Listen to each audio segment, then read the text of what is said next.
ایک بوڑھا آدمی بلوچستان سے 70 سال سے بکریاں چراتا تھا اور پیسے اکٹھے کر رہا تھا بھی نبی علیہ السلام کا روضہ دیکھنا ہے. تو پیسے اتنے نہیں ہوئے تو اس سال اس کو خیال آیا, ابھی اسی سال ساری بکریاں ہی بیچ دی. جھونپڑی میں رہتا تھا تو پیسے اکٹھے ہو گئے, ویزا لگوایا عمرے کے لیے.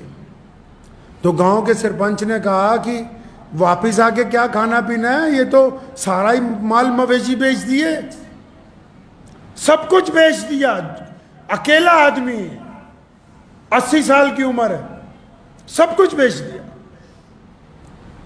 اب مکہ مکرمہ پہنچا, عمرہ کیا, تو جب پیارے نبی صلی اللہ علیہ وسلم کے روضہ مبارک پہ پہنچا تو آپ صلی اللہ علیہ وسلم کے حضور سلام پیش کیا.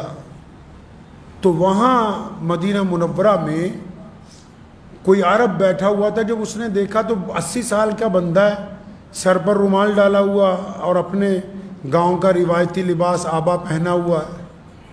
یہ آپ کا قصہ سنا رہا ہوں آپ کو میں. تو اس نے ان کا چہرہ دیکھ کے وہ کہتا میرے دل میں خیال آیا, یہ کوئی سند نہیں, وہ کہتا میرے دل میں خیال آیا کہ اس بندے کی شکل دیکھو, اس کا لباس دیکھو, اس کی سادگی دیکھو, اس کے کپڑوں کا موٹا پن دیکھو, اس کا سانولا چہرہ دیکھو, اس کی نورانی داڑھی دیکھو, اس کے چہرے کی جھریاں دیکھو. ایسے لگتا ہے جیسے ہزاروں سال کوئی پرانا, ایسے لگتا ہے جیسے صحابہ کے دور کا کوئی بندہ آج مدینے میں آ گیا ہو. تو وہ یہ بول کے ویڈیو بنا رہا ہے, ایک بندہ ویسے ہی دور بیٹھا ہوا, جس طرح آج کل عادت ہے لوگوں کی کہ مجھے لگا کہ یہ بندہ ایسا لگتا ہے دیکھنے میں. تو اتنی سی بات اس نے کہہ کے وہ ویڈیو پوسٹ کر دی.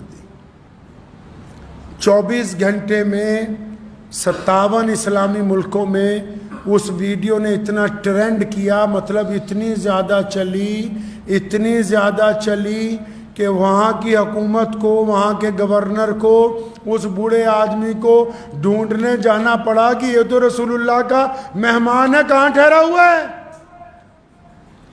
وہ تو غریب آدمی تھوڑے سے پیسے ساری بکریاں بیچ کے عمرے کے لیے آیا. دیکھو آج بھی اگر کوئی سیدنا ابو بکر صدیق رضی اللہ تعالیٰ عنہ کی سنت ادا کرتا تو پھر اللہ کیسے دیتے. گاؤں والے پوچھتے تھے واپس آ کے کیا کرے گا. اب وہاں مدینے میں میلہ لگ گیا ہے, لوگ بوڑھے کو ڈھونڈتے پھرتے ہیں. چھوٹے سے کمرے کے چھوٹے سے ہوٹل سے اٹھا کے 7 سٹار میں منتقل ہو گیا ہے. شہزادے آ رہے ہیں ملنے کے لیے, زندگی کا خرچ بھی ہو گیا. جب چلا گھر کو واپس تو اپنے گاؤں کے ایئرپورٹ پہ بھی ہزاروں لوگ کھڑے کہ وہ آ رہا ہے جس کو رسول اللہ صلی اللہ علیہ وسلم نے اپنی نسبت سے عزت دی ہے. اور ابھی گاؤں نہیں پہنچا, حرمین شریفین کی جو کمیٹی ہے جس کے چیئرمین ہوتے ہیں بڑے امام مولانا عبد الرحمن سدیس, اس کمیٹی میں یہ گفتگو آ گئی کہ ایک ایسا بندہ آیا جس کے لباس سے اور جس کے طرز سے, جس کی سادگی سے کروڑوں مسلمان متاثر ہوئے ہیں. تو انہوں نے لکھ کے حکومت کو بھیج دیا کہ اس کو واپس بھیجو, یہ والا حج ہمارے ساتھ کرے گا. آج بھی اگر کوئی سیدنا ابو بکر کی سنت کو ادا کرے تو اس کو اتنا مرتبہ مل جائے, اور اگر رسول اللہ صلی اللہ علیہ وسلم کی سنتیں ادا کرے تو بندہ کہاں سے کہاں پہنچ جائے. وآخر دعوانا ان الحمدللہ رب العالمین.